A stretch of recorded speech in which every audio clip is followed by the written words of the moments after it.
Assalamualaikum warahmatullahi wabarakatuh. Hai. Lanjut materi ya. Kemarin kan muncul pertanyaan. Langsung aja ya, to the point. Gimana sih cara taunya bahwa Allah adalah Tuhan yang hak? Kalau dianalogikan, kita tahu kehebatan ilmuwan itu dari ngetes penelitiannya. Untuk tahu kehebatan musisi, kita lihat musiknya. Untuk sastrawan, harus meresapi tulisannya. Terus gimana membuktikan bahwa Allah adalah Tuhan satu-satunya? Caranya dengan Al-Quran. Allah menurunkan Al-Quran sebagai media komunikasi antara dia dan hambanya. Maka dengan membuktikan kebenaran Al-Quran adalah jalan memastikan Allah sebagai Rabb yang hak. Di sini it must contain zero contradiction. Kalau Al-Quran benar dari Sang Maha benar, maka nggak boleh dong ada kesalahan walau satu ayat pun, satu huruf bahkan. Simple kan? Kalau kita lihat kata pengantar di kitab-kitab, misalnya di buku atau di di buku ya, pasti ada kalimat buku ini masih perlu perbaikan atau masukan dari pembaca, atau ada peribahasa sih yang sering digunakan di dalam buku, tiada gading yang tak retak.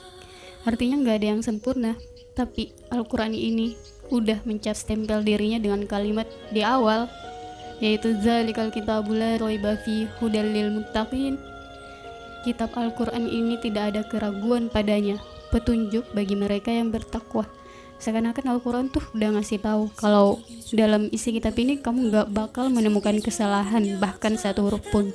Jika ada kesalahan berarti ini gak layak jadi manual book atau petunjuk buat umat Islam, ya kan?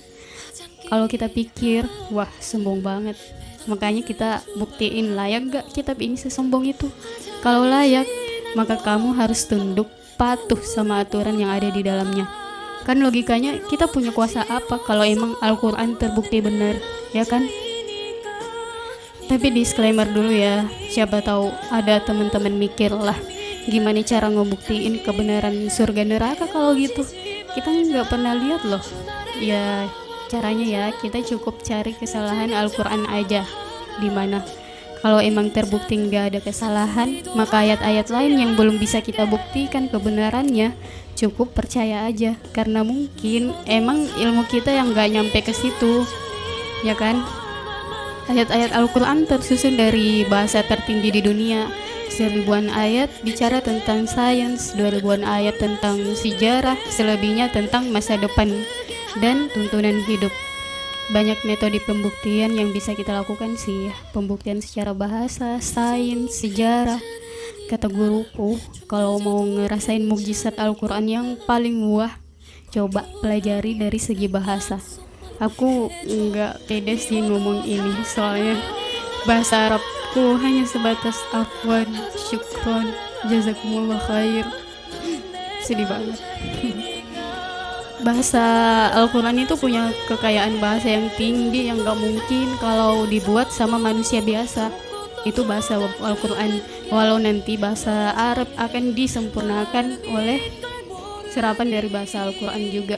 Jadi kosakatanya yang paling baik di antara seluruh bahasa yang ada di dunia ini.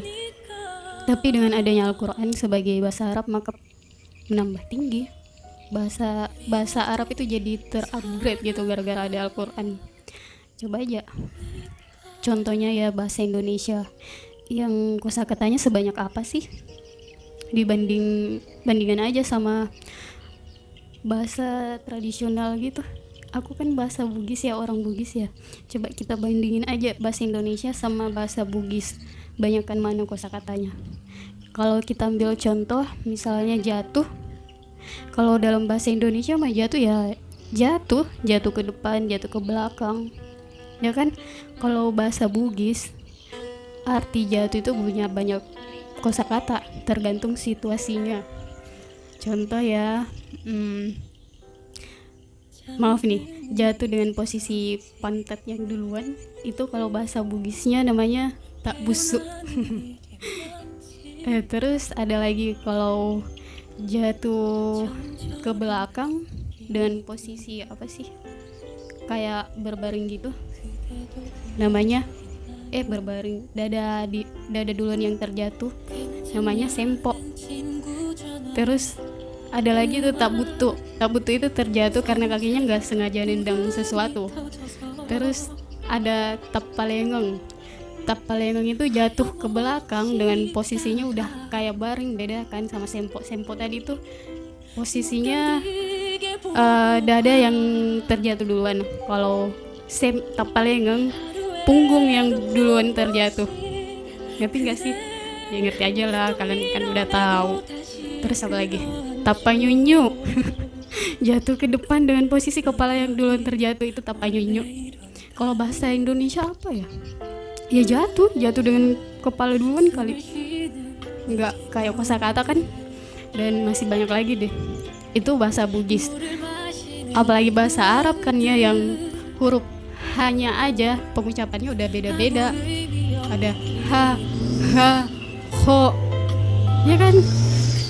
Untuk memudahkan pemahaman di awal aja ya, kita bakal coba buktikan lewat fakta sains modern aja supaya teman-teman juga relate, walaupun mukjizatnya nggak sehebat kalau kita bisa bahasa Arab sih, karena para sahabat juga mereka pakai tinjauan bahasa untuk membuktikan Al-Quran itu benar. Makanya banyak yang masuk Islam karena mendengar lantunan ayat Al-Quran, seperti kisah Umar bin Khattab yang niatnya awalnya pengen ngebunuh Rasulullah, malah berbalik masuk Islam karena mendengar Al-Quran. Oke, mari kita mulai dengan teori Big Bang. Ternyata teori penciptaan alam semesta ini udah diceritakan 1000 tahun yang lalu, 1400 tahun yang lalu, sementara orang-orang sains baru sekitar 100 tahun yang lalu ceritainnya. Dalam Quran surah Ar-Rahman ayat 37, Allah bilang, maka apabila langit telah terbelah, tampaklah ia menjadi mawar merah laksana kilapan minyak. Allah bercerita bahkan detail banget, dan ini terkonfirmasi benar pada saat para saintis ini coba buat ilustrasi kejadian Big Bang, dan bentuknya ya kayak ini, mawar merah laksana kilapan minyak mekar. Kerennya lagi, di surah Al-Anbiya ayat 30 Allah bilang, apakah orang-orang kafir itu nggak tahu bahwa langit dan bumi itu udah dulunya menyatu, kemudian kami pisahkan antara keduanya. Udah dari awal Allah udah ceritakan bahwa Big Bang itu emang terjadi. Terus lanjutan ayatnya, dan dari air kami jadikan segala sesuatu yang hidup. Kenapa kalian gak beriman? Itulah kenapa NASA sampai saat ini belum menemukan planet lain untuk bisa ditinggali manusia, karena nggak ada air seperti di bumi. Allah udah konfirmasi sih bahwa nggak ada bumi kedua. Allah ciptakan cuma satu, yaitu tempat kita tinggal ini. Menariknya lagi, di awal ayat Allah mention, apakah orang-orang kafir itu nggak mengetahui? Seakan-akan Allah udah tahu yang bakal temukan ini adalah orang kafir. Dan akhir ayat Allah bilang, maka mengapa mereka nggak beriman? Allah itu mau bilang, kamu udah lihat kebesaranku dengan penelitianmu itu, kenapa kamu semua nggak mau beriman? Sombong banget. Astagfirullah. Lanjut ya, kita lihat di surah Ar-Rahman ayat 19-20, ada dua lautan yang tidak menyatu. Di ayat ini Allah bilang ada barzah yang menghalangi, yang membuat lautnya terpisah. Dalam penelitian mengatakan kedua air laut ini memiliki kadar garam yang berbeda, sehingga membuatnya enggak menyatu. Ini diwahyukan kepada Rasulullah 1400 tahun yang lalu di negara pasir. Di Arab maksudnya. Negara pasir, Gara, Naruto. Yang di sana cuma ada lautan pasir yang tandus. Nyata banget, gak mungkin Rasulullah yang ngarang ini kan. Pasti Allah yang maha benar, yang maha tahu. Terus ini nih, hikmah diharamkannya babi, tahu nggak kenapa? Selain karena babi itu pemalas dan jorok ya, semuanya dimakan, mau bangkai, kotoran sendiri, bahkan kotoran manusia. Babi juga hewan homoseks yang suka sama sejenis, satu-satunya hewan yang homoseks. Tapi yang mencengangkannya, dalam penelitian ternyata babi adalah satu-satunya hewan yang memiliki DNA mirip dengan manusia. Makanya warna kulit babi pasti nggak jauh-jauh beda sama warna kulit manusia. Babi yang hidup di daerah Eropa misalnya, yang daerah dingin, warna kulitnya merah-merah unyu gitu. Terus babi yang hidup di daerah tropis, warna kulitnya hitam. Ya, kurang lebih seperti itulah struktur kulit babi.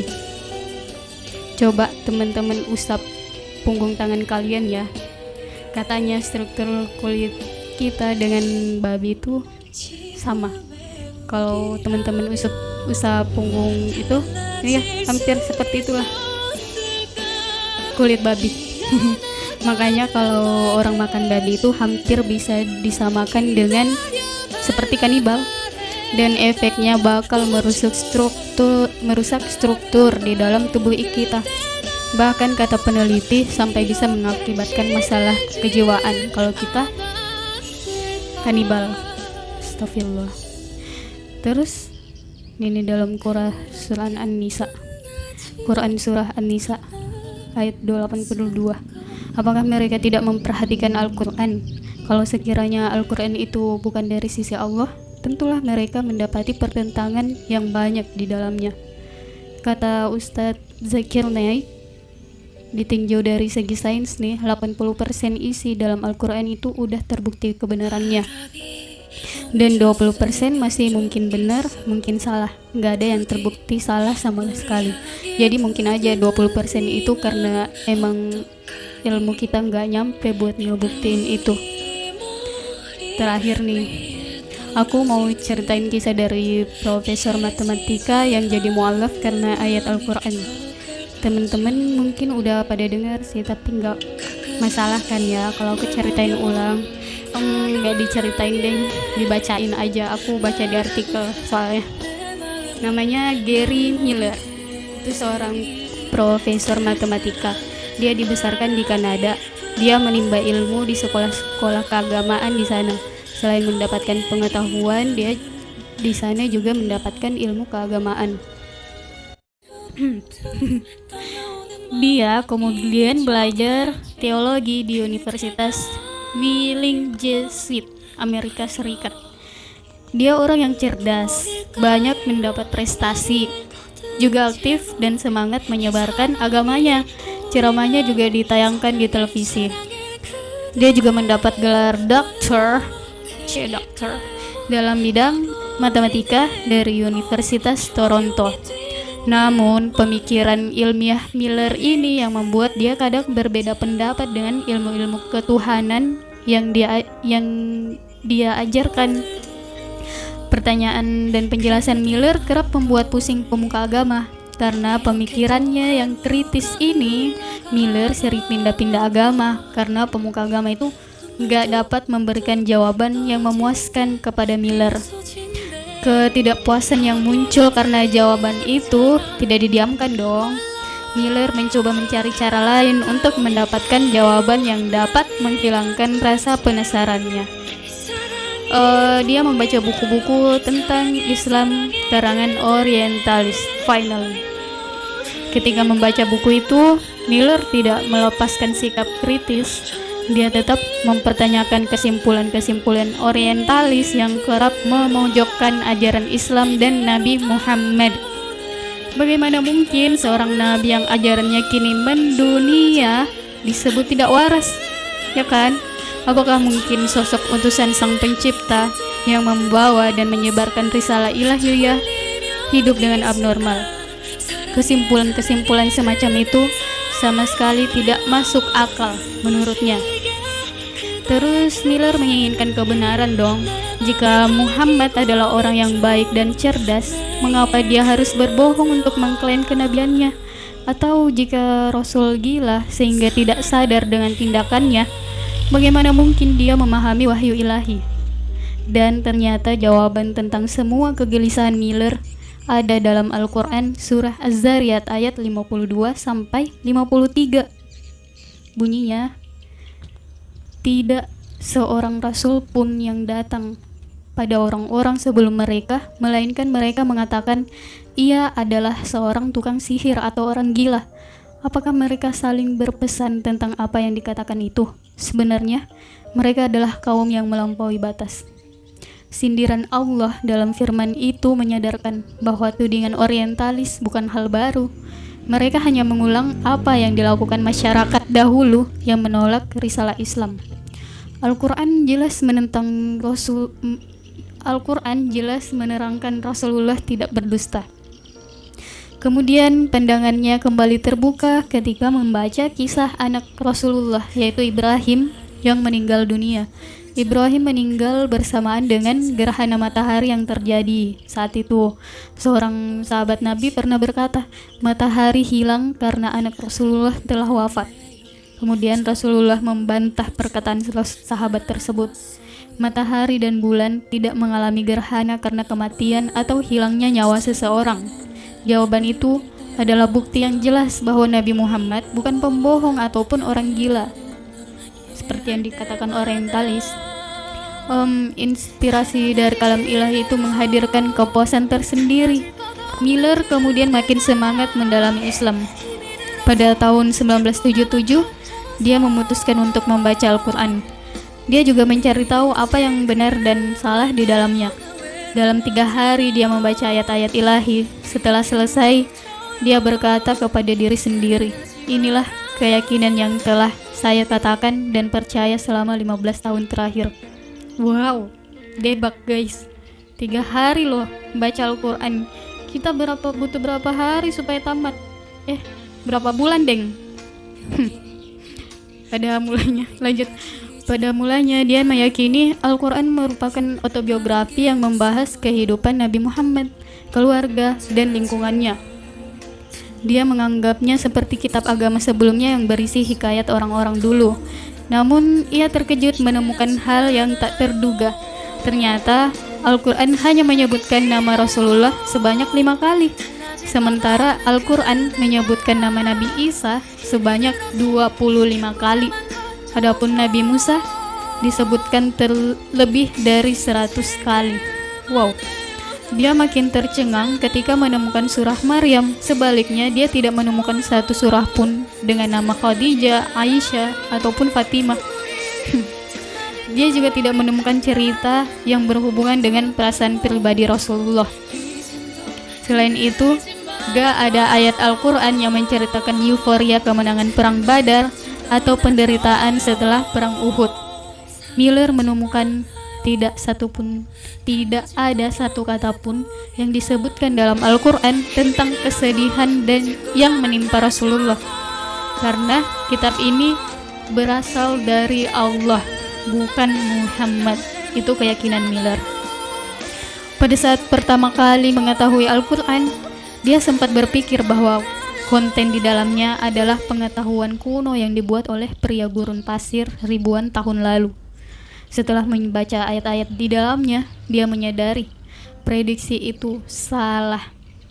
Al-Quran adalah kitab yang tidak dibatasi oleh ruang dan waktu karena mendahului sains modern dengan fakta paling akurat sebagai temuan ilmiah terbaru. Keren kan? Miller kemudian memberikan penghormatan setinggi-tingginya kepada Al-Quran. Masya Allah. 200 tahun lalu, ilmuwan Belanda Anthony Leeuwenhoek telah menemukan bahwa 80% tubuh manusia terdiri atas air. Dia tidak tahu bahwa Al-Quran telah lebih dulu menyebutkannya. Allah mengatakan hal itu dalam surah Al-Anbiya ayat 30 dan Fussilat ayat 11.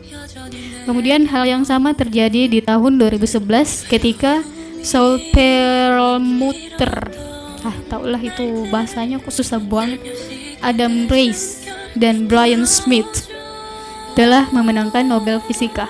Penghargaan yang mereka terima adalah untuk menemukan fenomena percepatan ekspansi alam semesta. Sekali lagi, fakta ilmiah ini sudah ada di dalam Al-Quran dalam surah Az-Zariyat ayat 47. Al-Quran juga telah berbicara tentang tahap-tahap embrio dalam surah Al-Hajj ayat 5. Menarik perhatian Profesor Keith Moore, rekan sejawat Miller di Universitas Toronto. Moore adalah profesor embriologi dan penulis buku terkenal The Developing Human.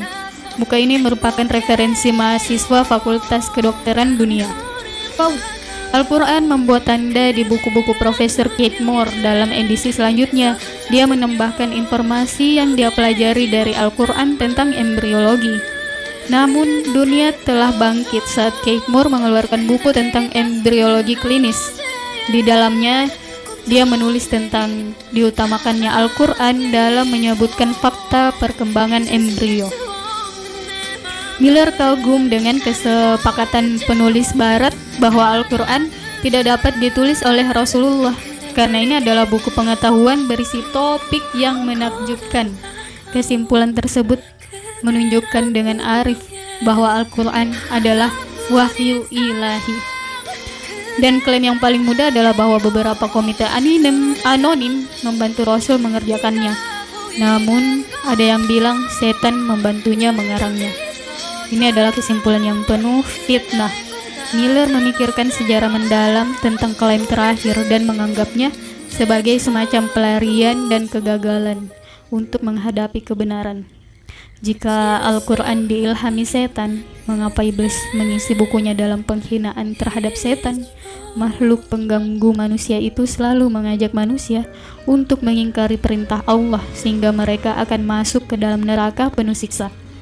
Banyak buku tidak dapat menyuguhkan penjelasan yang dapat diterima tentang keajaiban Quran. Berbagai kesimpulan buruk tentang Islam selalu dilontarkan dalam berbagai media. Namun itu semua justru menjadi pemicu orang untuk lebih mendalami hakikat Islam. Gary Miller memeluk Islam setahun kemudian, yaitu pada tahun 1978. Dia memilih nama mu'alaf Abdul Wahid Umar. Dia mengundurkan diri dari pekerjaannya di Departemen Matematika dan lebih memilih mengabdi untuk berdakwah di Kanada. Buku yang dituliskannya menarik perhatian banyak orang dengan judul The Stunning Quran. Keren kan kisahnya? Gimana kisah perjalanan Om Gary Miller? Teman-teman masih belum yakin? Di situ coba buka tafsir Al-Quran ya, yang ada tafsirnya. Buka surah Al-Baqarah, surah kedua, ayat 23 sampai 24. Sekali-kali bacalah, baca tafsir Al-Quran supaya bisa tahu kan ya apa yang disampaikan Allah kepada kita. Di situ Allah menentang kalian yang gak percaya. Coba buat ayat semisal Al-Quran. Kalau perlu kumpulin seluruh orang di dunia ini. Kalau butuh bantuan jin, ya coba aja suruh jin dan manusia kumpulin semua. Coba aja buat ayat semisal itu. Dan pasti kata Allah kalian gak bakal mampu. Savage. Sombong banget kan? Ya emang sih Allah emang berhak sombong dong. Wong dia yang punya segalanya kan. Yang salah itu kalau kita yang sombong, padahal kita cuma hamba yang berasal dari cairan yang hina. Nauzubillah. Jadi coba pelajari Al-Quran, lihat kehebatannya, dan kita akan yakin banget bahwa Allah adalah Tuhan kita yang hak. Insya Allah. Udahlah, kita lanjut materinya next ya. Assalamualaikum warahmatullahi wabarakatuh. Bye bye semua.